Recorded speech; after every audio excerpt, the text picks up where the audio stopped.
Catch the Craze is sponsored by Forbidden, now on Indiegogo, only 24 hours left. Deep within the Earth's core lies a race that has existed for thousands of years. A race who are forbidden from walking the surface of the Earth due to a curse cast upon them by the evil known as Nokron. Centuries later, the world has evolved, and so has Nokron, in the form of David Hunter, a billionaire whose intention is to dominate the globe. Legend has it that one day the Son of Fox will rise from the ashes of the Earth to destroy all that Nokron has built. And that could never happen.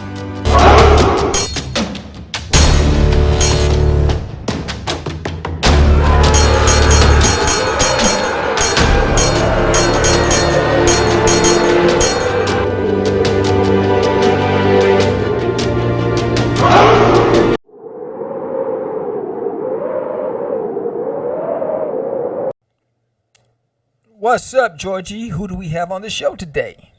Today we have Mr. Marvin Vazquez of Multi Marketing USA. And the topic for today is videos, crowdfunding videos. He almost forgot. Oh, yeah. No, off the top of the dome. Let's do it, man. So let's get it on, Donkey Kong.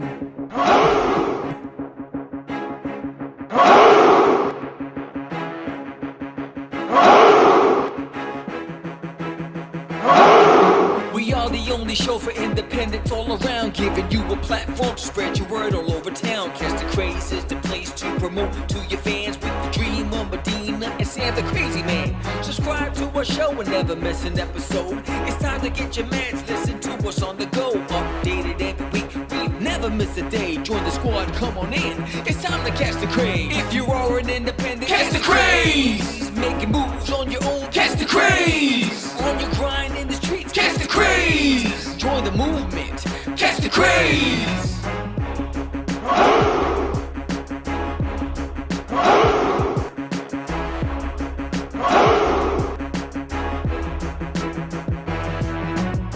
Yeah, George, we did it again.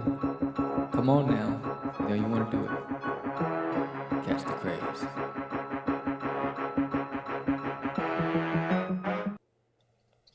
Welcome to Catch the Craze podcast. I am your host with the most, the crazy bit Vera, and I am with George the Dreamer Medina. What's up? It's time for you to spit. Start spitting. My name is Georgie Porgy, put a pie. I kiss the girls and made them cry. I'm going to do it when we're back in the studio, you and me together. Is that what it That's what is? I'm going to do it. Oh, Because yeah? I'll be able to hear the beat. I won't be off beat. So that's what I'm actually going to do it. What's happening, Sammy? Can you do it? I'm not going to be able to do it. Can you do it? I'm not going to be able to do it. Remember that rap? Yes, I do. Yeah. Yes, I do remember that rap. I'm not going to be able to do it. Was that his only single? I think so. I think he was like a one-hit wonder. Yeah, I can't think remember so. the guy's name. Yeah, I wonder. I got to look that up. Right? See how I get just Yeah, no. But what's going on? What's happening? Today is March 19th, I'm going to say. And we have, as we did in the intro promo there, we have Mr. Marvin Vazquez of Multi Marketing USA. It's a digital marketing operation.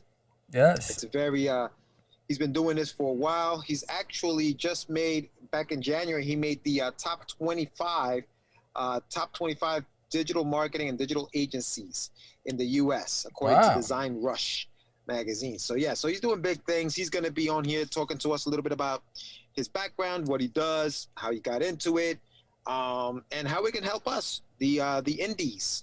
We are also going to be talking about crowdfunding videos. And what is wrong with them? Crowdfunding. That is a big deal. Yeah, it's big deal, McNeil. Double X Posse. Everybody's got a crowdfunding campaign. You know what I mean? The name of the rap group was Double X Posse. Nice. I had to look it up. Yeah, brother. So what's been going on? What's happening? What's going on? Completed our second Kickstarter. Baby. Jump into our third What's Kickstarter. going So on? that's what's going on. And yeah, hopefully the third one is as good as the first and second so far. So let's see what happens with our Kickstarters. Word. You know, for a while, man, I was a little hesitant to go on Kickstarter, and I was a little how should I say? I was scared. I was scared of the Kickstarters. You and me both. I know you were. You were definitely apprehensive. I remember that in the beginning.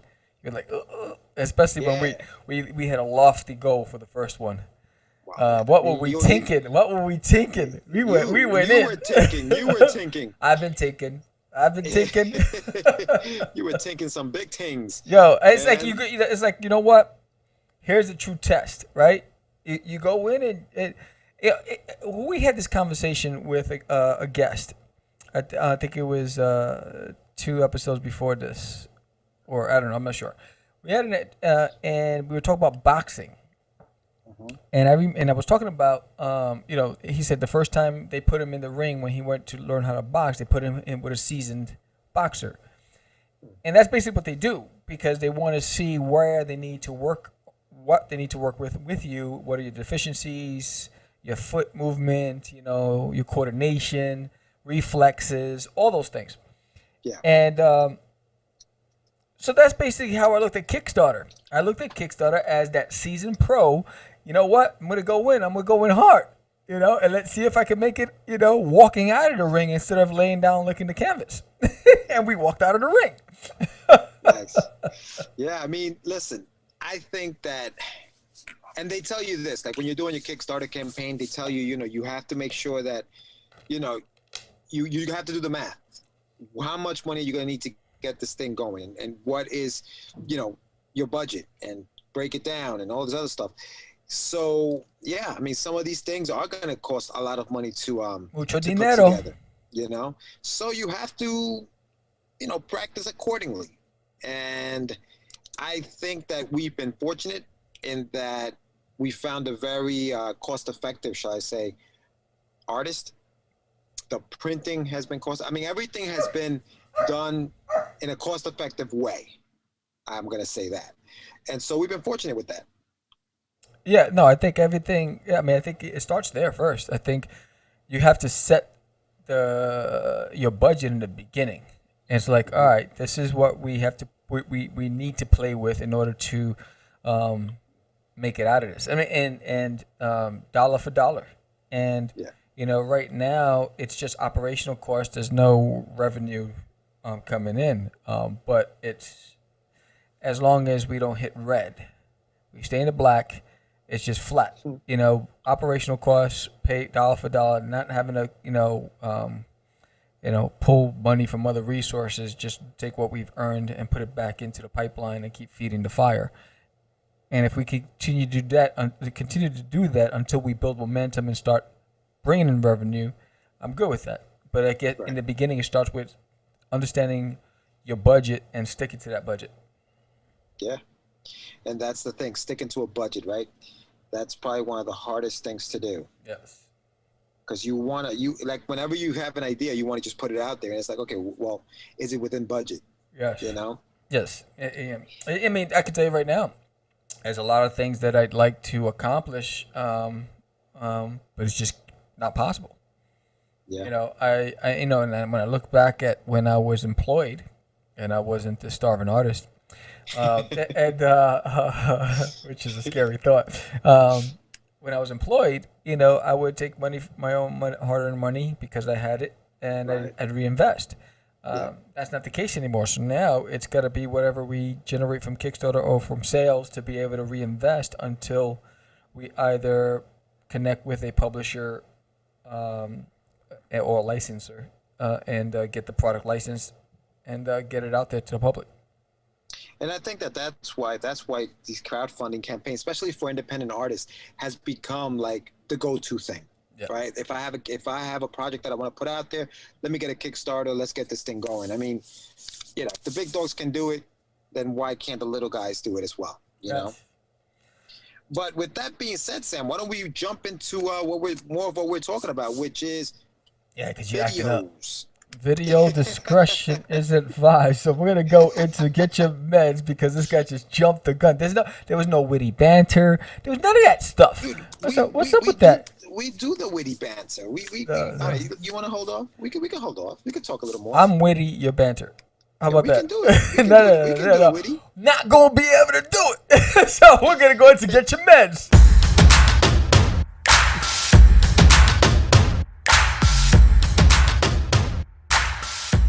It's time for your medicine. It's time for your medicine, Jorge Medina. Hey, and the topic Dude. of the day is crowdfunding videos. What's wrong with yours? What's wrong with yo's? Sam, I do apologize. I'm sorry if I didn't give you the foreplay. Yeah, you what's were up with expecting. that? Yeah, you remind I'm me of sorry. that chick, that first I'm date I sorry. went on to. I thought I was gonna take her to dinner. You know, I thought I was gonna have to woo and wine and dine and work my way back to you. But I went to go pick her up to take it. It's a first date, practically a blind date, and you know we just met in passing. Asked her out, went to pick her up, gave me the address. I showed up. And all of a sudden, Dominatrix showed up, and she locked the door, and we never left. And I was like, "Wait, what's your name?" Say my name, say my name. So it was. You remind me of that. It's just like, yo, let's just get it over with. Come on. Interesting. I don't need you to take me to dinner. You know, I was like, oh, okay. That was my first experience in New York. I was young. I was a youngin, and You was a youngin'. it was not like the girls from my neighborhood in Queens. It was definitely different in New York. Damn, how you gonna shout out the girls from Queens, man? Big shout out to the girls from Queens. The views of Sam Vera do not reflect those of Catch the Craze podcast. I will say that. The girls were Queens. They made you work. You had to earn their affection. In New York, it's like, nope. So now okay. So we're talking. Okay. Again, the views of Sam Vera do not reflect those of Catch the Craze. He's like the New York girls. Woo! Different than wow. They don't play. It's all business. It's like no, everything's a transaction. It's like no, Wow. yes. It was Hey, like man. I had a Money long talks, day. bush- I just need to bush unwind. walks. Shut up and get in here. I was like, Wow. Well, anyway, I don't even know what to say. Anyway, I felt horrible. I felt disrespected. Anyway, so you felt used and abused. I was like, you don't love me. Oh man.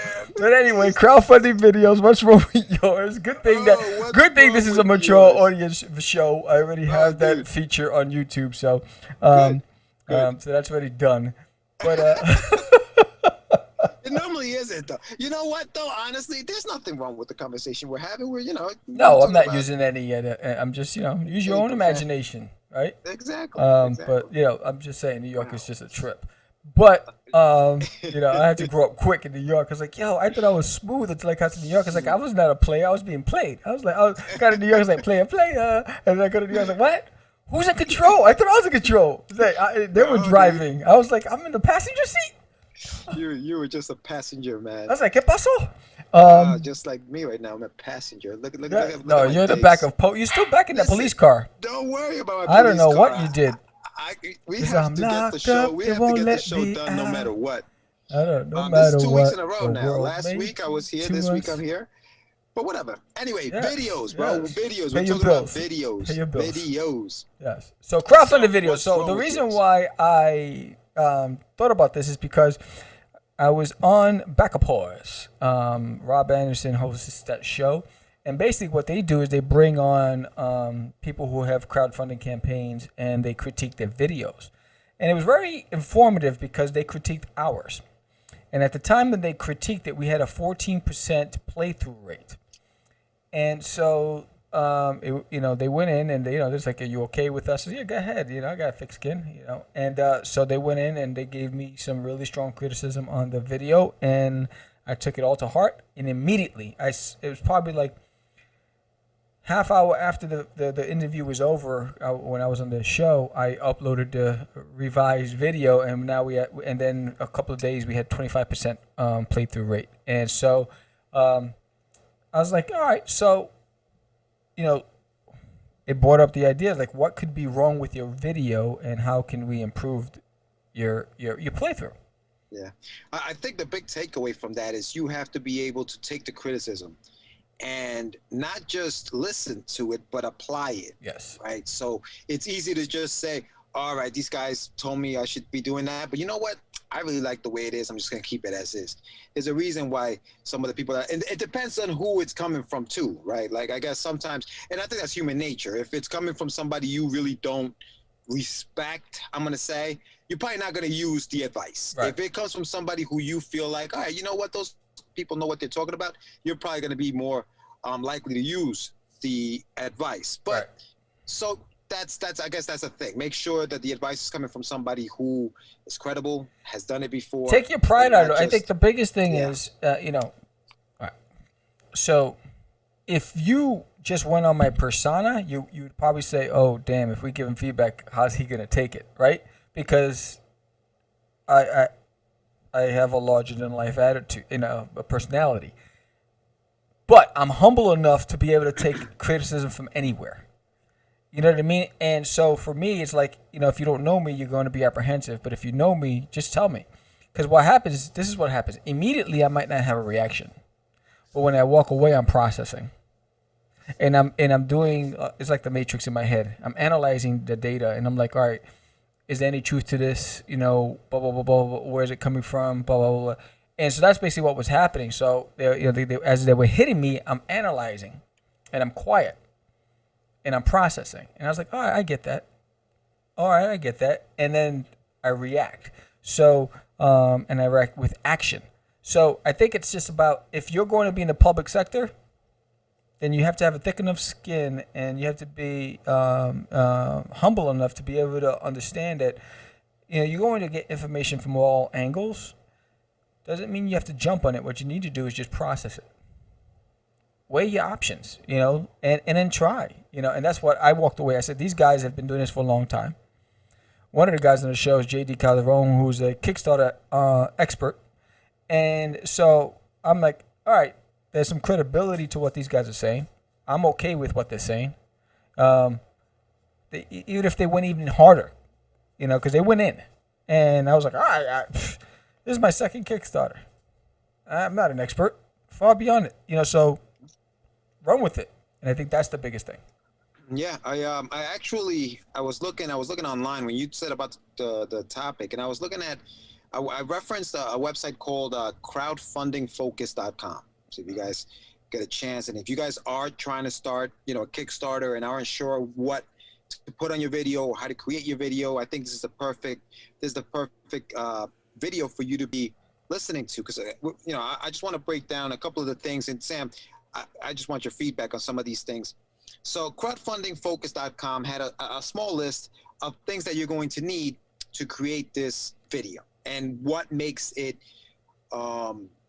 powerful and effective. Number one, be personable, be engaging.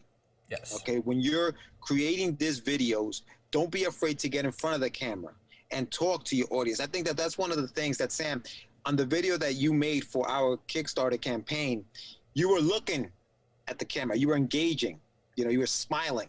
People wanted to, it's almost like you were talking to somebody directly. And so I think that's important. It's important to be personable. It's important to be engaging. I know not all of us are comfortable in front of a camera. Not everybody is. So it's hard for some people. But you have to, if you're going to do this, you're going to have to put that to the back and say, all right, I got to get in front of this thing and get it done. Yes, that's the same feedback I got from the guys. There's like, use your personality because you connected with the audience when you were talking directly to the audience. And I remember I was giving a presentation, big audience. It was at a leadership summit. And I remember someone kept telling me, use your Obama smile. And so I realized that the smile is infectious. People love to smile. And if it's genuine. And right. So I think starting off your video with energy and passion, if it's authentic, people are going to recognize that and connect.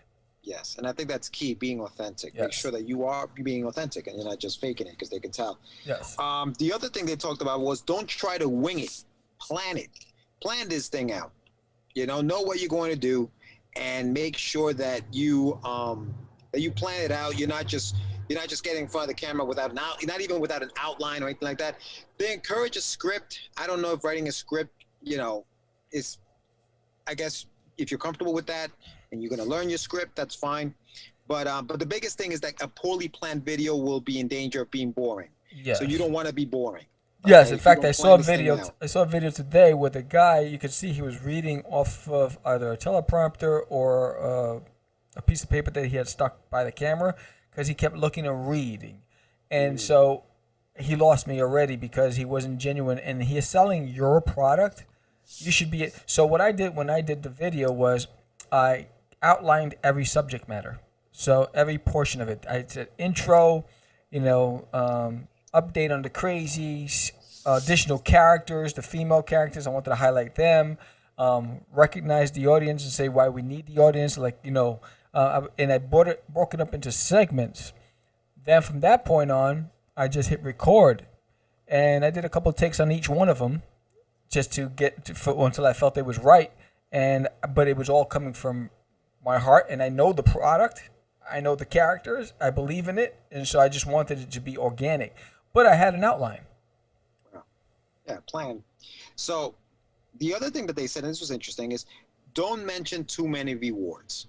Right. I know that when we're doing these Kickstarter campaigns, we have a lot of stuff that we want to give away, not give away, but you want to reward people for putting their hard-earned money into your project. Yep. So you start just rambling off and telling them about all of these rewards. Don't mention too many. Highlight maybe 2 or 3 different donation levels to draw an interest. Be enthusiastic about them, but don't mention too many of these things. Yeah, and I didn't even go into it. I think I alluded to the fact that there's a lot of great packages because they're on the site, so they're going to scroll down. So I didn't want to inundate them with a lot of data because I know that people's attention spans are limited.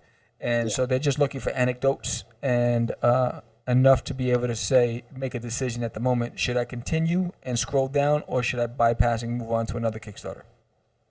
And that actually brings us into the next one, which is keep it short and to the point. Yes. Keep it under 3 minutes, according to this website. Try to keep it short. It goes on to say that the first 10 to 20 seconds are crucial. The first 10 to 20 seconds of your video are very crucial because that's when people are either going to turn it off or keep watching. Yes. All right. So make sure that you keep it short, less than 3 minutes. Make sure your first 10 to 20 seconds are really engaging. You don't want people to, turn it off before you tell them what it is that you're doing. So make sure that it's short and concise, yes, exciting, and that type of thing. Yeah, and I think it all depends, in my opinion, because I watched some videos that were like 5 minutes or 6 minutes long, but they kept me engaged because of the way they put the production together, and it was almost like in beats, 30-second beats, and you can have that same length video and lose everybody. There was a video I saw today that it just, the way it started, it was very confusing because you would have these black screens for 3 or more seconds. And I'm like, what am I staring at? There was no sound. I didn't understand what was happening. Then, he put a lot of energy into the special effect and the sounds with the typing, but the typing went on forever on the screen. So he had the words coming on the screen, and you had a typewriter in the behind, and it was just dragging. And I was like, oh my gosh. So I think there's some things that you have to really be mindful of. If you're doing a trailer for your book, make it 30 seconds. But this one was going on forever, and so it lost me. I think that it depends on the clout that you have, right? Like if it's Todd McFarlane showing me a new, Spawn action figure, I'll probably sit there and watch the whole full 5, 6 minute, 8 minute video. But if it's somebody I don't know who it is, those are the guys. And then that's who we're talking to, is keep it short. Yes. Under 3 minutes, get to the point, 10 to 20 seconds, boom, catch your audience and keep it moving. Yep. And I think because you're going to lose them. You are going to lose them. Yeah. Yeah, and I think that's the key. And especially today, when you go on Kickstarter, there are thousands of Kickstarters. Yeah. So, how do you keep their attention? How do you get, how do you keep people focused on you? Yeah, you got seconds. You got to do it fast. Yes. Show your product. Show your product. Show them what you're selling. Let them know right away. I think that goes without saying. Don't forget the ask. Don't forget to tell them what you're asking for. You go through this whole 3 minute video, 3 minute video, and you never said, hey, come check out the crowd. You know, this is what we're doing. You know, come pledge. Yeah, that's why I said this is why we need you. Yes. Exactly. Video quality is important. Yes. You don't want some grainy, you know, you can barely see it. Pictures and then photos are pixelated. You can't read the comic pages that they're putting up on the screen. So video quality is very important. You were gonna say something, Sam? No, yeah, I was watching a video and the quality it looked like they did it on one of those old VHS camcorders. The quality was bad, and I was like, "What the heck am I looking at?" And so yeah, you have to be mindful of that. And then there was also one where the sound quality was horrible, Right. and I was like, you know, who edited this and who approved it? Yeah. And then the last one was do have fun. And like you said, Sam, I think smiles are infectious, laughter is infectious in some cases. When you appear to be having fun making this video or in the video, I think people are more likely to tune in and check it out, and it'll shine through. I think people want to support. I don't think people sit there and say, okay, which one am I not going to support today? I think when people join Kickstarter or go to the Kickstarter.com page, they are looking to see, okay, what am I, you know, what do I want to support today? Yes. So don't give them a reason not to support you when you're, you know, by being boring and acting like it pains you to be in front of this camera, asking these people for their money. So rundown, be personable. Okay, don't try to wing it. Make sure you plan your video. Don't mention too many rewards. 2 to 3 is fine. Don't mention too many rewards. Keep it short and to the point, less than 3 minutes.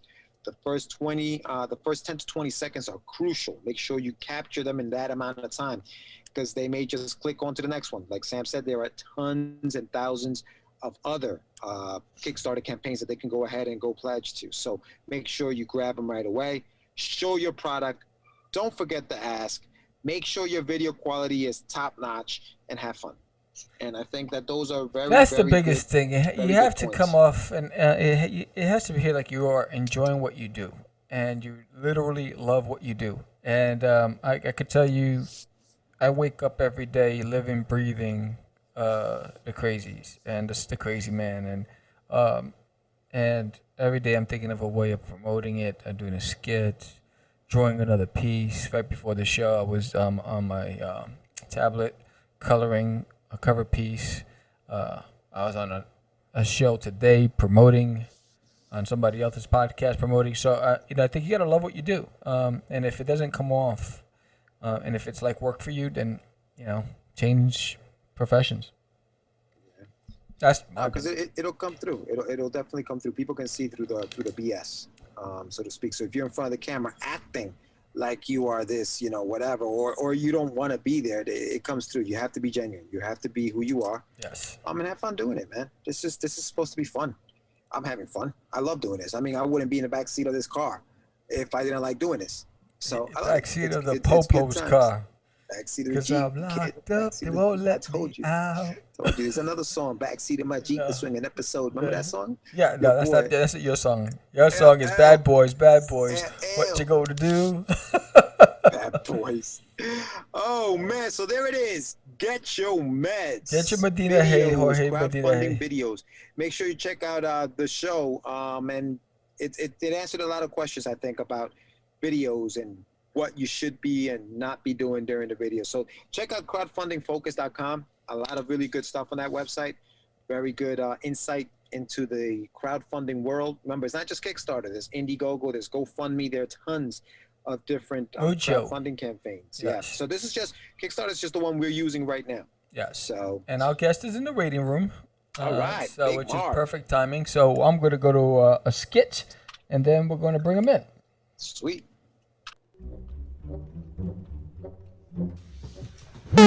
Oh, yeah. This week on Catch the Craze. On Catch the Craze. Yes, what's in the box? What's in the box? I don't know, but there's something in the box. Then there's a... Oh, wait. The Craze in 10. The Craze in 10 or less. That's right. And then we have Indies on Fridays. Indies on Fridays. Then, he's drawing me. Yo, what do you think you're doing? What do you mean? I'm doing the show. That's my job.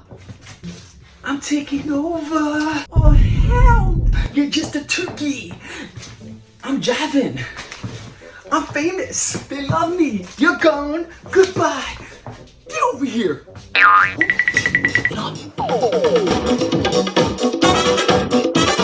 Andy girl. All right, let's let Mr. Marvin in. It's my favorite part of the show when we let him in, and then we got to figure out the voice if the sound is coming on. Oh, look at that! Got the logo and everything. Hey. See, he's already branding. He's already branding. Marvin, what's going on, my man? What's going How are on? you, Jorge, Samuel, Being George? Yes, how's it good. going? I'm good.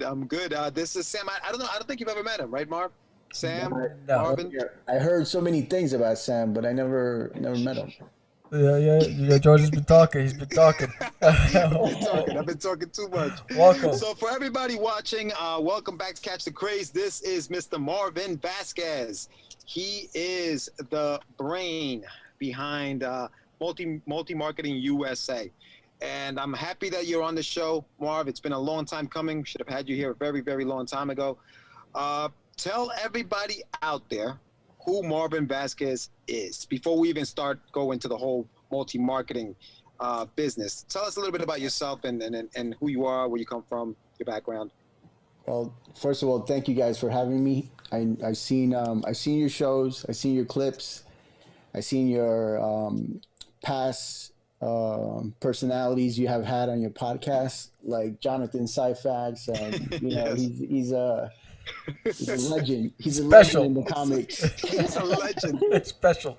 The legend. You don't know about Jonathan Syfax.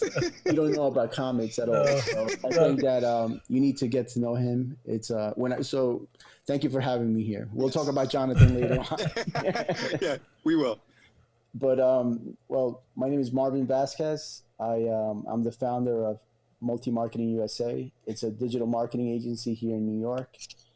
We work with clients, from top level to medium and small, right? We try to help all types of clients when it comes to getting the word out there, especially with digital marketing that is an always, it's an always changing kind of world, right? There's always a social media site that is always coming up, and we'll talk about that too, how to get the best out of it. And I'm from Yonkers. I'm a Salvadorian. I came to the United States when I was 7 years old during the Civil War of El Salvador, and so I'm a product of that era in the 80s, right? In the early 80s. And I met George, luckily, right after that, a couple of years after I came to the U.S. And, the rest is history. I mean, I've been involved with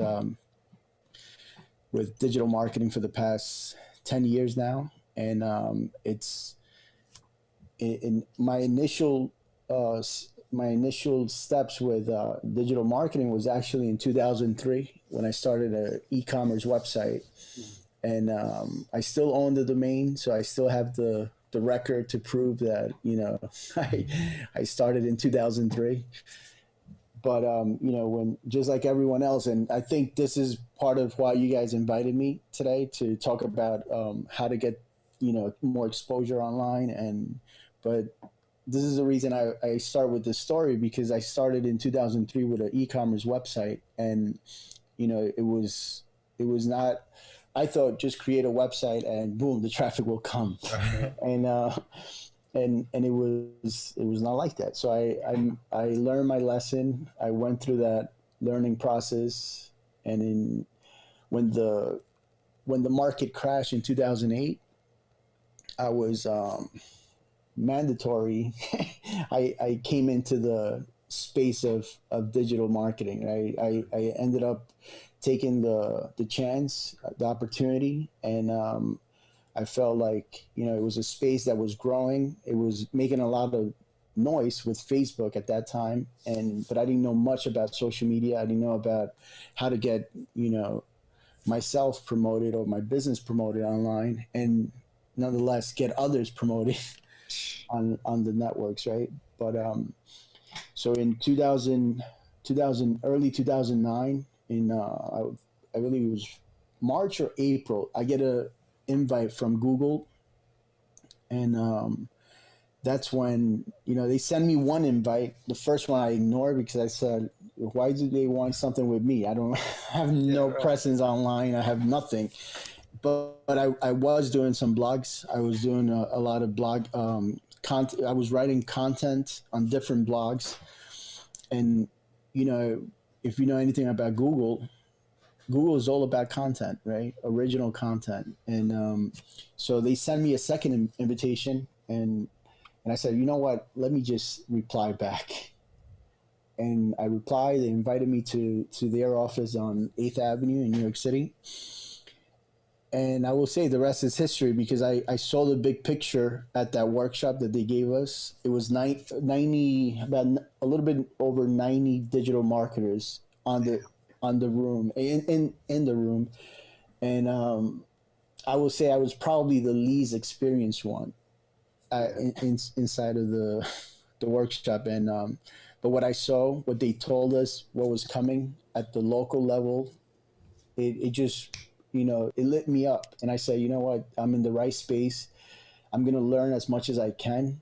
At that time, there was no real agencies that were focusing on digital marketing. So I couldn't find a position or, a job regarding that specific era. Well, I'm sure it was at its infancy, right? Like that's when like digital marketing was first started, so nobody really knew about it. Right. But before that, Marvin, I'll let you get back to the story. But before that, you actually, just like a lot of us, had a 9-to-5, right? You had a 9-to-5 job. You went to work. You did, and then but something kept calling, that entrepreneurial, spirit just kept calling you. Tell us a little bit about, because Sam's going through the same thing. He 9-to-5 man. All of a sudden, something happened, and boom, now he's an entrepreneur. So tell us about that part of your life, where you went from being that 9-to-5 guy to the guy who said, all right, you know what?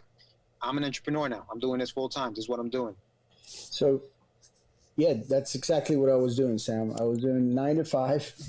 I was working at a telecommunications company in Brooklyn, and I would travel from Yonkers to Brooklyn every single day, right? So it took about 2 hours to get there and 2 hours to come back. That was a 4-hour commute. And I was running a sales team in that company. And, what happened on December 15, 2008, the market crash. Right. And I was forced to, the CEO comes in that day and says, Marvin, I'm going to need to let go everyone on your team, including yourself, but we'll keep you for another 2 or 3 months. And that's where, I was forced into finding something that I really wanted to change. And I was always thinking, this is corporate was really good because it taught me a lot of things to in process, right. Things in business that you need to understand, especially sales, right? Sales, right. It's an important thing.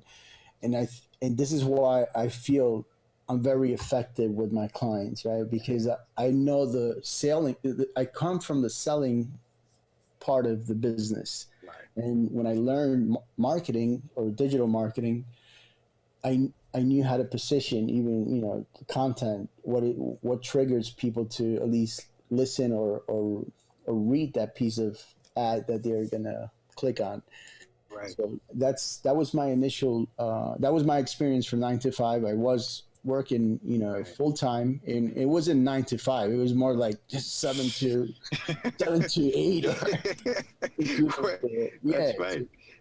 And you had that 4-hour commute. I think that a lot of creatives, and I think you're a creative as well, because you're constantly thinking of ways to change and to adapt to environments. Mm-hmm. And I think that those 4 hours that kill you every day when you're traveling to a job that geez, I could be doing something more.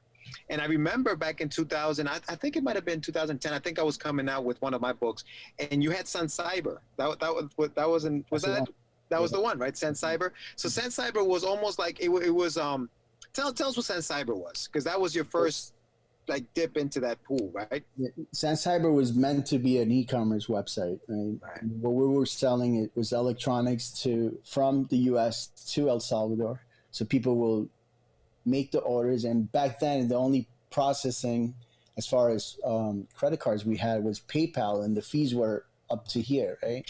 So it was we didn't have that much of a choice, and shipping the item to El Salvador was also a challenge. So that was another thing. I mean, but I learned a lot with creating a website. The components of building a website back then. We didn't have that many. We didn't have WordPress. We didn't have Wix. We didn't have Weebly. We didn't have everything that we have now to create a website in 10 seconds, right? Yeah. We had.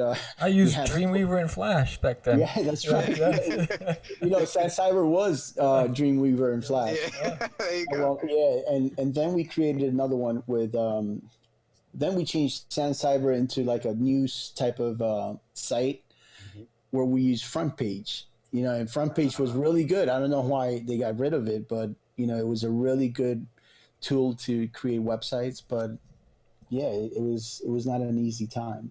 Yeah, I think it's very interesting too when you talk about Google and how you were able to step into that arena where they invited you. They wanted you because they sent you 2 invites. You finally get there, you jump in there, and so what were some of the things that you were learning at that moment? What were some of the things that you saw in that meeting? So one of the things that caught my attention was, do you remember Google Maps? Google, yes, the Google Places. Yeah.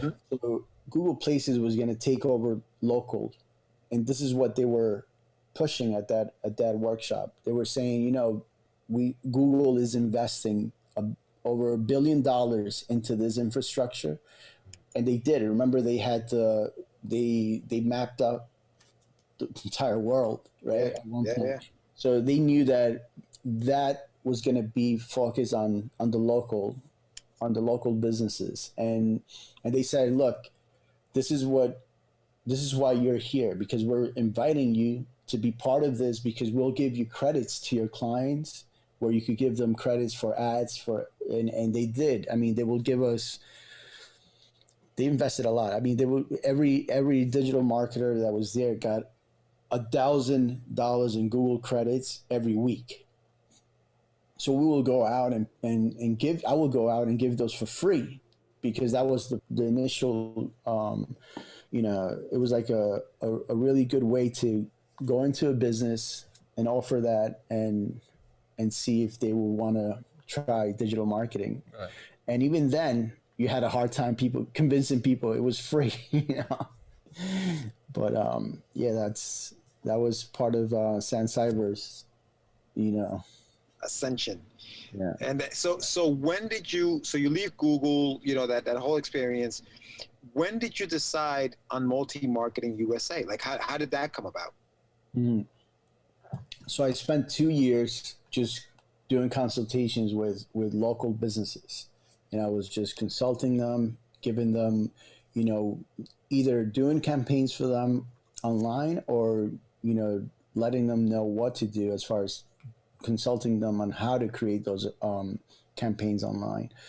And then I saw that, Facebook was getting more popular and it wasn't going away, and it was a great opportunity. And I said, you know what, this is the time to really start an agency. I didn't have the means, but what I did was there's an organization here in Westchester called Community Capital New York, and they really gave me an opportunity to apply for a $10,000 loan, and that's what I did. I took out a loan from them, and I started working the agency. I mean, it was only me, and then I started learning about how to outsource my work, right, with other freelancers in the U.S., outside the U.S., and I think I became, now I can say I'm an expert in how to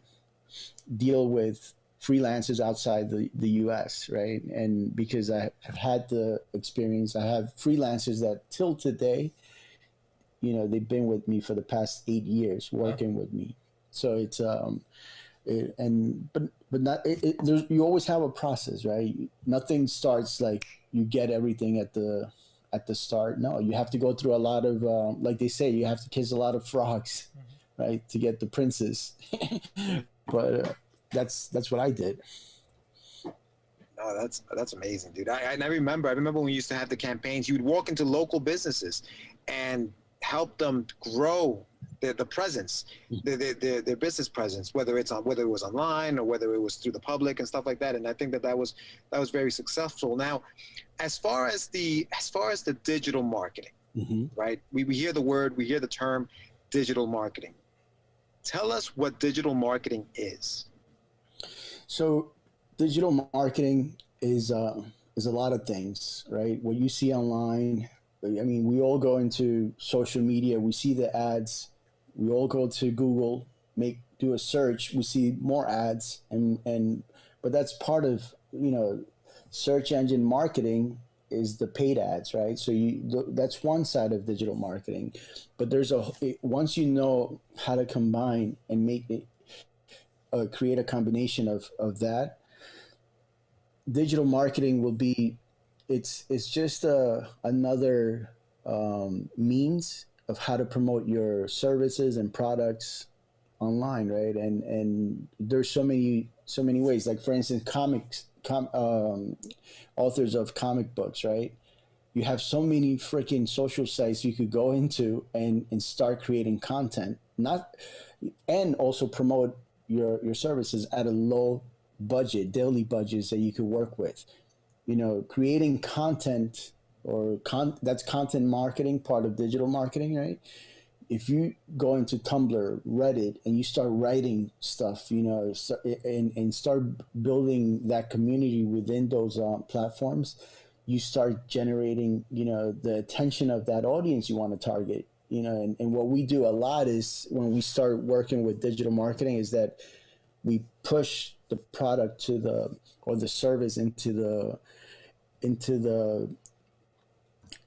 the consumer without creating an awareness of that product, right? So you have to take them step by step, and of course I didn't know that initially, but then once you start studying this, you start learning about the process of how to take advantage of digital marketing. So digital marketing it's wide. It's a word that is thrown for everything that has to do with online advertising and marketing. Right.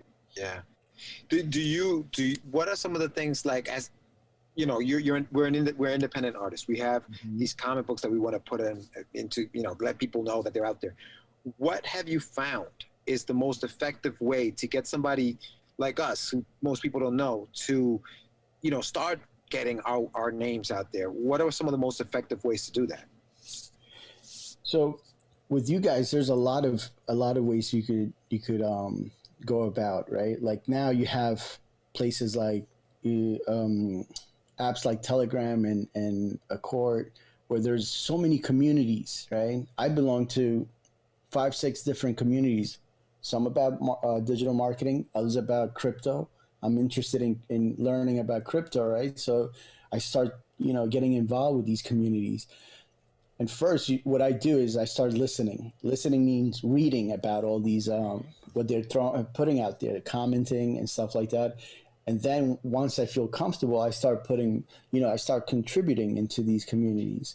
So that's one way of starting to get yourself out there, by just, being part of communities. The other is, we have Instagram. Instagram, for you guys, would be like one that you should be focusing on as far as advertising your books. And Facebook gives you a lot of opportunities to target that audience that's already interested in similar books of comics. They give you that platform. Does it take time to learn? you know what? If you really put yourself those 2 hours you spend every day looking at your social media pages and take 2 hours every day for a week, that's 10 hours you're putting in studying about how to promote yourself online and learning how to create a campaign on Facebook and Instagram. And that will give you so much of an impact, but you don't want everyone wants fast success, right? Yeah. That's part of not seeing the success because we're not putting the work initially to get those results. But there's wow. Do you think that people talk about algorithms on these social networks, right? Do you think that the algorithms are kind of in a sense rigged so that we don't get optimization? Or do you think that's just something that people say because they don't get the results that they want because they're not putting the work that they should be putting into it? What do you think about that? So every social media site out there, let's use TikTok, right, as an example of that. TikTok right now, their algorithm is so great that if you're providing, say you do a video and you're talking about comic books or any type of comics, right? So I come in, I watch Sam's video about his comics, right? Then the algorithm already clicks on me and says, you know what, Marvin watched Sam. So they start putting a lot of lookalike audiences within the algorithm, right? So that's how their algorithm is working right now, right? The same thing happened with Instagram, that it always gives you if you look at the stories, you're seeing a lot of the similar content you've been watching in a daily, weekly basis. So they're giving you that much of that. Right. But social sites like Instagram, Facebook, Twitter, and the rest of the social sites out there, they have to make their money, right? And their money is through advertising. And if you're not using their platform to advertise, that's what Facebook did, right? You had a million followers on your fan page, and at one point you were just putting stuff out, and and your own fans were getting you were generating your own traffic within Facebook. Right. Then the algorithm changed and says, you know what, you're only going to get a percentage of those followers seeing your message. Why? Because at the end of the day, they want you to pay money to advertise to them. So right. that's what everything heads with these algorithms. They see how much there's a level that TikTok is going to come into, and they're going to say, you know what, we already gave you free traffic. Now you're going to have to pay for it. Yeah. Right? So it's like the first hit is free. Now you got to pay. It's like that drug dealer. I guess you're hooked. Yeah. They make you, and now they start charging. And they make you build their platform, right? Yeah. So that's true. So that's because you're building it yourself. Yeah. Exactly. No, because I know Sam and I have I think Sam, you have put a couple of ads on even on Facebook and stuff like that. You get the likes, but it's like, okay, the results aren't exactly what we want them to be. Right. Yeah, and I was like, okay, we get the likes. That's cool. But does that mean that you have to pay extra for the click on the website? You know what I mean? Mm-hmm. Well, yeah, it all depends on. Facebook gives you different options, right? When you're creating your campaigns, you have an option of awareness. If you're targeting something, or if you want a conversion, then that conversion costs more than the awareness campaign, right? Because you're going through the process, and they want to see that if you're putting on your checkout, that's my goal as a conversion, then it's going to take Facebook a longer time to get that person to act on that, right? Yeah. But you're paying a higher premium for those ads, and that's the difference. Roger that. So what's your process with a client comes to you? They're socially illiterate. They don't understand how to navigate in that space. Do you have a multi-layered approach to where you do an analysis, like almost like a SWOT analysis, where you're identifying strengths and opportunities and where they need to really focus on, and what does that look like? Yep. So initially what I like to do with that client that has no idea is really get into learn their product and service, right, that they're providing to the, and try to learn from them what's been working with them offline, right? If it's a, let's take a mom and pop store or business, and they've been doing this and this and this. I start asking them, okay, so what type of clients have you had, right? And what's the age? And just give me a ballpark. And I started getting more into details of learning about their business too, because that helps me in seeing where I could position them and get the most out of their budget when it comes to advertising, right? So I take them through that initial conversation. Maybe the first conversation is not, I don't get all the details, but I want to be comfortable too before starting. And this didn't happen always, right? I learned the process. I said, before I used to take on any client, right? Because I wanted them and I needed them. Not that I don't need them now, but I feel like I could do more of a service to them by giving them, and putting them in a position to be successful, as opposed to just getting their money and putting them in just a one type of advertising without getting results. Right. And the lifetime of that client becomes shorter, right? But if I start giving them results, it expands, and I keep them for a longer period of times. And I learned that if by taking that approach, Sam, I usually, most of the times I gain their trust, and not only that, but they know that I'm looking out for the best interest of their business, because at the end of the day, I want them to get results so they could keep paying me. Right. So what are the top 3 mistakes you've learned that you see that is like a common thread amongst a lot of your clients, new clients? Yeah. So one mistake that I see is that small businesses or usually small businesses or individuals that want to advertise don't have a budget in mind. They have a great product and a great service, but they don't have a budget in mind for advertising and marketing. And that's crucial, because if you don't have those, if you don't expose your product and your service to the masses, you're not going to succeed. So you should have some budget aside for that, for your business to keep growing. And that's one thing that I see. Another thing that I see is that when they see success, short-term success, they think that by stopping the marketing is going to continue giving them success, right? And we're in a competitive world, now the more we're digital, the more competitor will be, right?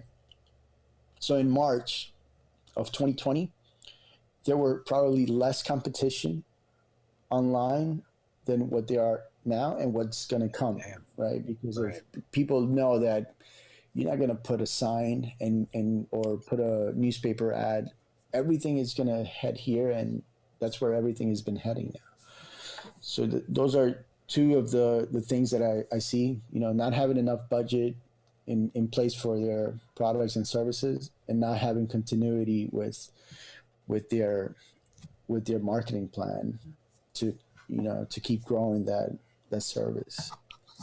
Right. That's awesome, bro. You asked for 3, Sam. I only gave you 2. Yeah, I know. I know. He kept the third one for later. When he comes back, he'll tell you the third one. No, the third one will be just having the agency or whoever is going to consult them, do the work without understanding, not taking a little bit of responsibility of learning at least the basics of something, right? Right. Because how do you know I'm going to provide you with the best service if you at least don't understand how Facebook works, right? Or how Instagram works. But right now, you go to YouTube, do a Google search about how the Facebook advertisement platform works, and you're going to get tens of or hundreds of videos explaining to you how that platform works. So I think that's a third one that I will put out there.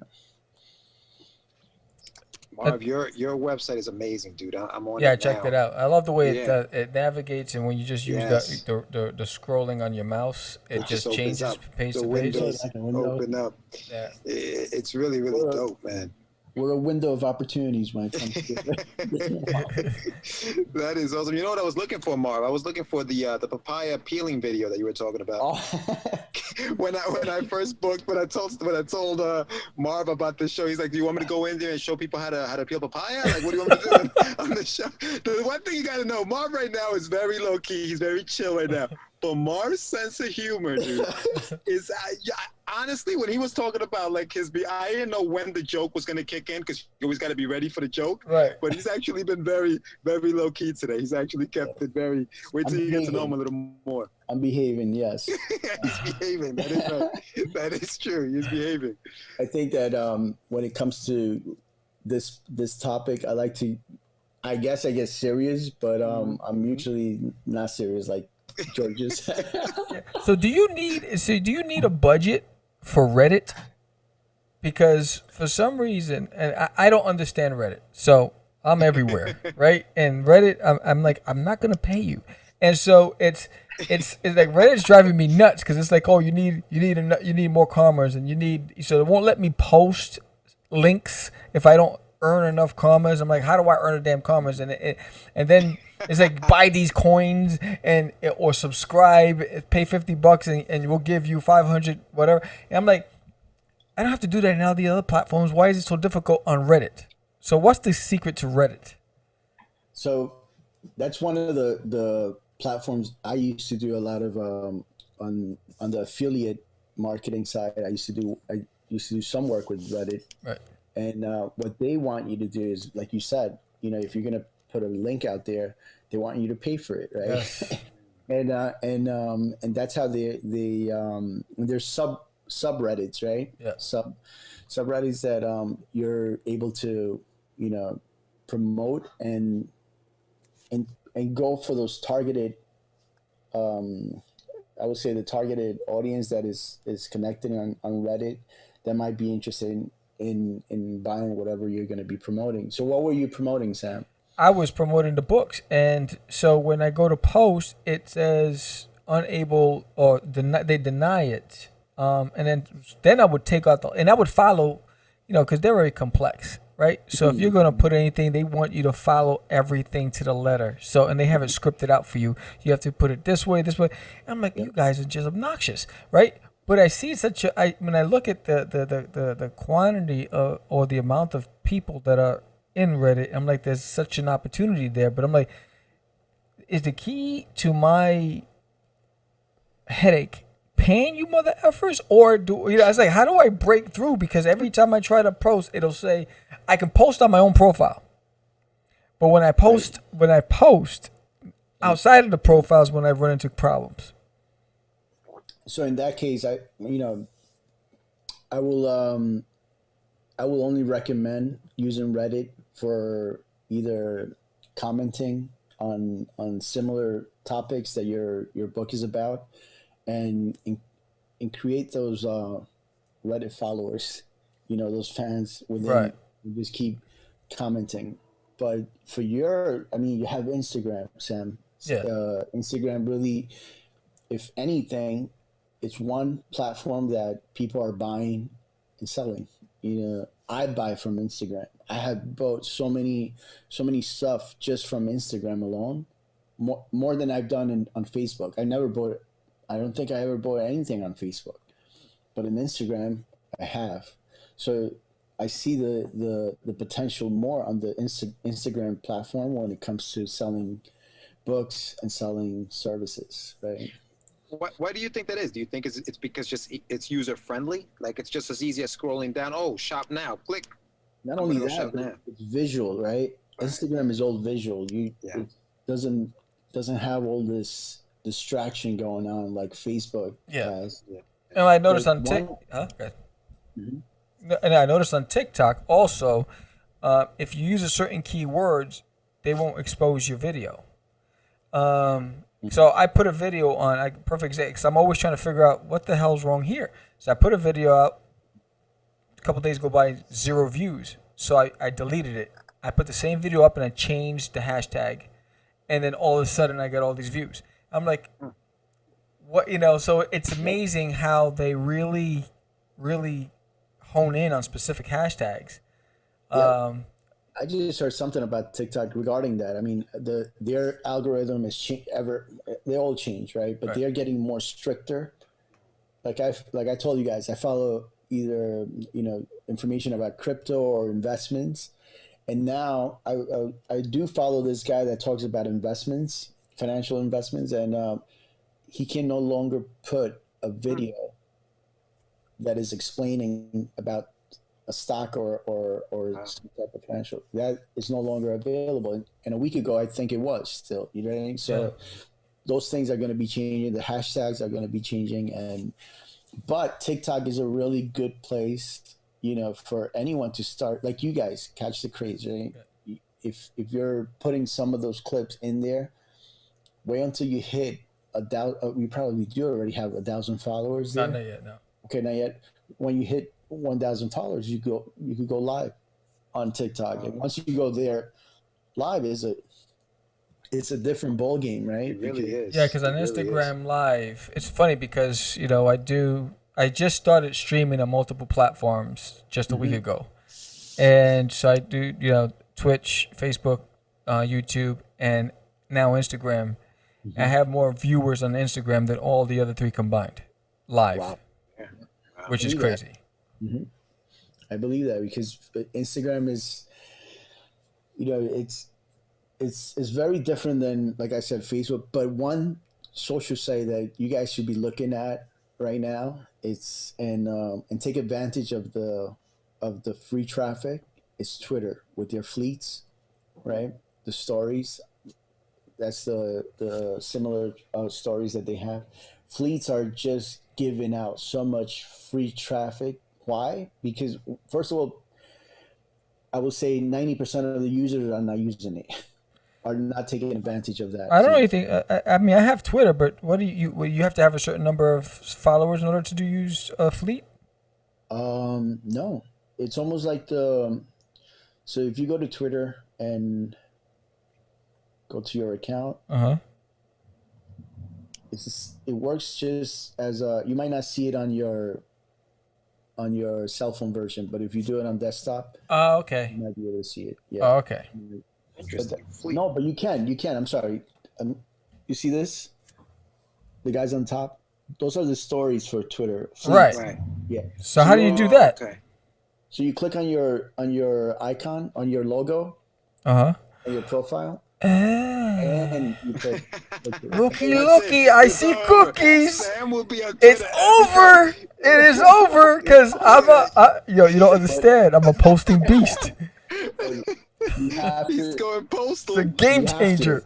You have to take advantage of this. You mentioned another thing when we were chatting off the air here, Marv. You said something about Clubhouse.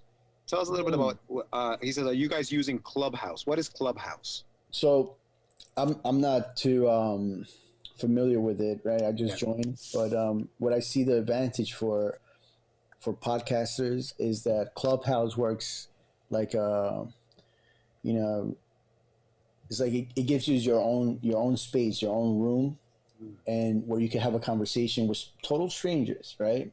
And if you make it public, right? So they come in, if you put the topic of your conversation, and if it's something that resonates with them and they want to know more about and they want to get involved with the conversation. I just did it.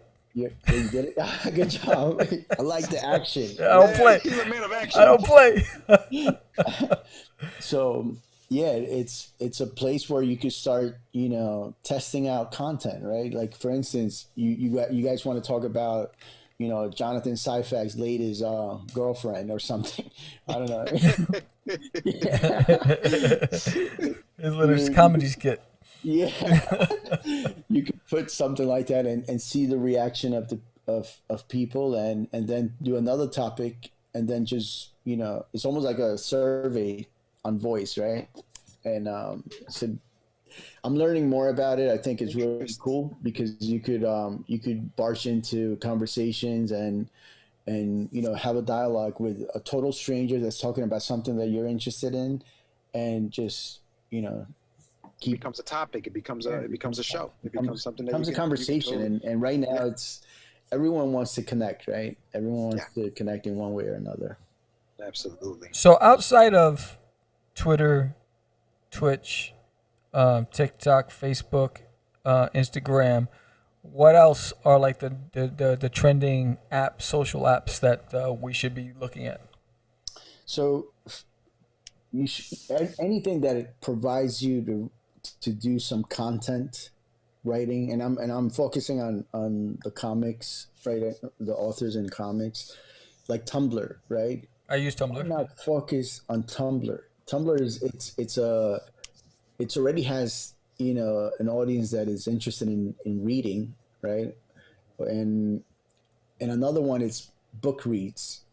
You guys heard of book reads? No, I have never heard of book That's an app? That's a social site? It's a social site. I'm sure our younger demographic has heard of it, and we were like, you have a book. Not book reads, Goodreads. Goodreads, yes, I know Goodreads, yes. Yeah.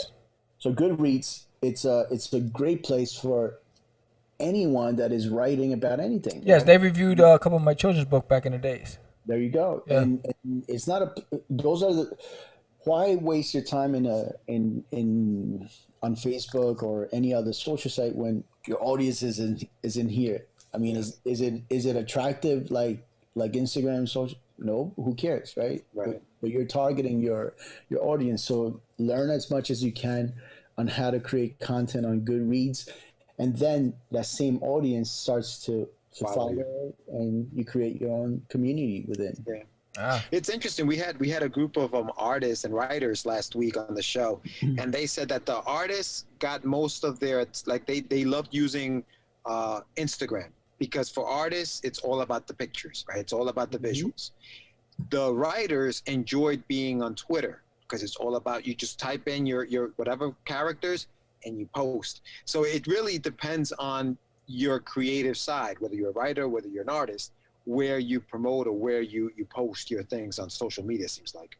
Yeah, and I think at the end, just pick one, right? That is gonna make you create content for it. It could be whatever social site you're gonna pick, but stick to one and create. Like Sam said, I'm gonna hit it on Fleet, right, on Twitter, and if you're focusing on that, you're bound to get your traffic and then your followers, but you have to be consistent. If you're what I see a lot is people going from one news site to the other and trying different things, but they don't give it enough time. And that's what I meant by consistent, right? Being consistent in the long term, and just focus on one. Right. Yeah. Because it's funny because I talked to George because I'm always analyzing the response from any of the apps that I use, and I noticed that on YouTube that if I post a video and I don't post another video for at least 48 hours, I get a lot more views. But if I post another video the next day, the views, even if that one starts peaking, it stops. It's almost as like YouTube is collecting the information on that new video, and it just stops promoting that other video. I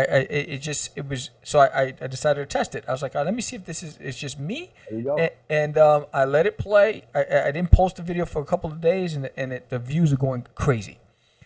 And then I just uploaded the video, and then the views stopped on that. And then it started, so it's amazing how that works. Now, were you using the same similar titles, or were you using similar anything as far as the content within the? Yeah, similar. Same similar titles. Yeah. So try to. I mean, it's good what you're doing because you're aware that that's happening, right? So that's what we do, Sam. We test things out and see if one campaign is working, and if it's not, then we'll change it. But if you wrote a similar content, that might be triggering, right? So it's confusing it. It's confusing it unless you do like if it's something similar but it has a part two to it. Right. I usually put part two. Part two. Okay. So maybe that's why it's also triggering that. Yeah, because I mean, I swear to you that I analyzed like a madman. I mean, I went back and I started looking at. He's learning coding. He's learning coding. Yeah, I was looking at I went back and I just started looking at how the metadata behind some of the things that are working successfully, looking for how they're tagging things. I mean, it's like it's obnoxious, but for me, it's just like I need to understand how to circumvent what's preventing me from really peaking. You know what I mean? So, have you done any advertising on YouTube? On YouTube, I did once, and How did you do it? Well, Remember? I went through Google AdSense. Yeah. Did you go directly to? Did you add a video or just a? Yeah, it was a video. It was for a video. The video did well, but it didn't improve subscribers. Okay. All right, and so there's one thing with that. Were you targeting just videos that talked about comics, or just? It was promoting the channel. So it was a promotional video promoting the channel to hopefully drive more subscribers to the channel, and instead I got over 1,000 views or whatever on it, but I didn't get the subscribers. But who were you targeting? That ad, was it going to a specific? Oh yeah, it was going towards people who were into comic books, podcasting, and independent creators.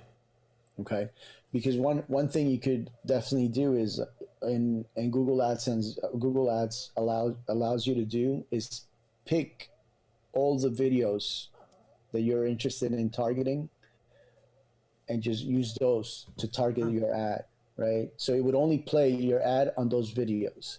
And what we do, and we see that it's been very successful, is that we grab 200 videos, right? And we add them into that ad campaign, and it just triggers the ad on those 200 videos.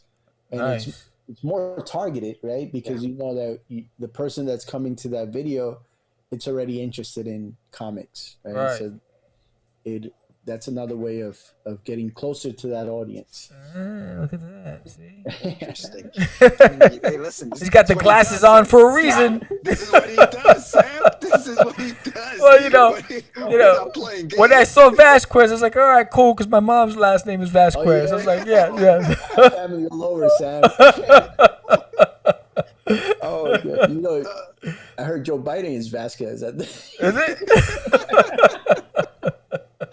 There he is. He's coming out. You put him on long enough, bro. You put him on long enough. Oh, Marv, I really appreciate you coming out here, man. We can talk for hours, and I think, offline, we'll definitely have to get together once this is all done. Definitely. This pandemic stupid stuff, and then we can get together and really talk and just talk shop. But thank you so much for taking time with us, man, and answering our questions and talking to our audience. We thank you very much. And tell us where to, how they can find you, how they can, if people are interested in some more advice, where can they reach you? Yes. Well, you could always go into Netflix, pick a. Netflix. No, I'm not in Netflix, guys. You could go into my, my Facebook, my Instagram. Instagram would be best, at Marvin Vazquez, Marvin Vazquez, and just follow me. Ask me anything. Any questions you may have.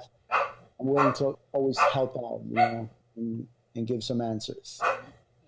You hear my dogs. You hear my dogs in the background. Obnoxious. The website is multimarketingusa.com for anyone interested in having some consulting work done by Marvin and his team. It's a beautiful website, Marv. I congratulate you, man. I know you've been at this for a while, and I'm glad to see that it's looking the way it is. Thank you so much for being on the show, and we'll talk. Obviously, we'll talk soon. Yeah, definitely. You rock. You rock. A lot of great information. I'm definitely gonna be picking your brain later on. He will. He's not playing. Well, bring it on. Yes, it's really great information. Again, thank you again for being on Catch the Craze, and we will send you a link once this is up. All right. Thanks, guys. Thank you, guys. Good night. Bye. Later, Marv. Ciao. Marv, full of information. Full of information. I love that. I just learned some more things today, bro. I've been taking notes. Oh, Fleet is over. Fleet is done. It's over. It's over. I just posted. I already got views. I got views already. I just posted on Fleet. I got views. It's crazy. Oh man, It's over. Oh, yeah. No, Marvin and I go way back, dude. He's actually, okay, so fun fact. His brother is married to my sister. So we are essentially family. But yeah, Marv is great, man. Marv is great. He's been doing this for a long time. He came from sales, like you said. And fun fact about Marv, he was a semi-pro soccer player in El Salvador, which I failed to ask. Yeah, one of my you met Leo. Leo, he met us in L.A. in California. Yeah. Leo's Salvadorian as well. Leo Gonzalez. Oh, there you go. Yeah, good peoples. Yeah. But yeah, dude, excellent show. Funny story though. Yes, thank you, Marvin. You rock. Wealth of knowledge. Funny story. My friend Leo's Salvadorian. So we were young. We were in high school, and we went and we played football, street football. That's when you get broken ribs and stuff. But and it was a day after Thanksgiving, and we played football. We went back to the house, and you seen Leo? He's a stocky dude, and his brother Morris was also a big stocky Salvadorian. So it was me, Morris, Herb, and Julio, and the mother. She sits us down and says, "You guys are gonna eat," and we're like, cool, yes, let's go. So, you know what a papusa is, right? Papusos? Yeah. So it's beans inside, it's almost like a tortillas, almost. But so she brings out a stack of them, right? Damn. She brings out the bird, right? She brings out the turkey. She brings out meatloaf. She brings out rice, beans, potato salad. And she's loading, she's serving us. Like, she's not letting us serve ourselves. She's serving us, and she keeps stacking. So at first, we're like, we're hungry because we just play ball. We're all young. We're all working out. And, so we start eating. But it keeps coming. And now, my stomach is like, I can feel the food coming up my throat. Like, if you took a flashlight, you'll see it all right here. Right? It's like my stomach. And I was like, so we're looking at each other like, yo, someone tell your mom to stop, please. And he's like, I can't. And so his dog, he had a pit bull. His dog was on the table, so I'm trying to slide him out, my food. And, I was like, don't let my mom see you. She'll cut your hands off. And so I was like, yo, I can't feel my stomach cut me. I mean, it was that full. I was like, please. And so then finally, Leo had to say, Mom, we're good. So we go into his room. Like, Leo's bedroom was probably about, it was probably about, the bedroom was probably at least 400 square feet. It was a huge damn bedroom. I mean, where you had to walk all the way to the other end. It was huge, right? So we all go in the bedroom. We all pick a spot on the floor, and we crash. We woke up the next day. We had a food coma. Damn, we had a food coma. Jesus. Those pupusas are money, though. Big shout out to Marvin's mom, because she makes some delicious pupusas. So Yes, I can't wait to go back to Cali and get out. So I miss those some days. I miss pupusas hanging out with there. my boys, Leo and Dude, Morris. I miss those days too. Yeah. But something that we never got to say at the beginning of the show was subscribe to our show, like it, comment, share it, all of that. Make sure that if you like the show, thumbs up. Comment at the bottom. Yo, if you have any questions for Marvin, put them in the comment section. I'm sure he'll answer it, And Absolutely. I learned a lot. Did you have any questions about Reddit? Do you know how to circumvent Reddit? Because Reddit, I'm not giving you my money, Reddit. I'm not. If I don't have to give everybody else my money, why do I have to give it to you? So I was like, I'm ready to delete my account. I was like, this is crazy. I tried for 2 years. I can't break through that damn thing. And I'm pretty smart. I'm not smart enough. Listen, man, this was a very informative show. Again, a different kind of guest, which is what we love to do. Yep. Marvin said, I'll be on the show. I'll talk to you guys a little bit about, how to promote your stuff. And he did. So thank you, Marv. And next week, we're back at it again. I don't know who the guest is next week, because I don't think we've done that show yet. Nope. But we will be back next week. Yes. Yeah. See you next time. See you next week. Please subscribe, hit the like button, leave a comment. I'm Sam the Crazy Man Vera. George the Dreamer Medina. And we out. It's just it's not. Crazy. Acquiesce. No, I was talking about my friend Acquiesce. I met him the other. Say my name, right? This is what you were thinking? Oh my God. He described me. He said, I'm the You're Catch the Craze. You're listening to Catch the Craze. You're listening to Catch the Craze. To Catch the Craze. You are listening to Catch the Craze on Catch the Craze. You're listening to Catch the Craze.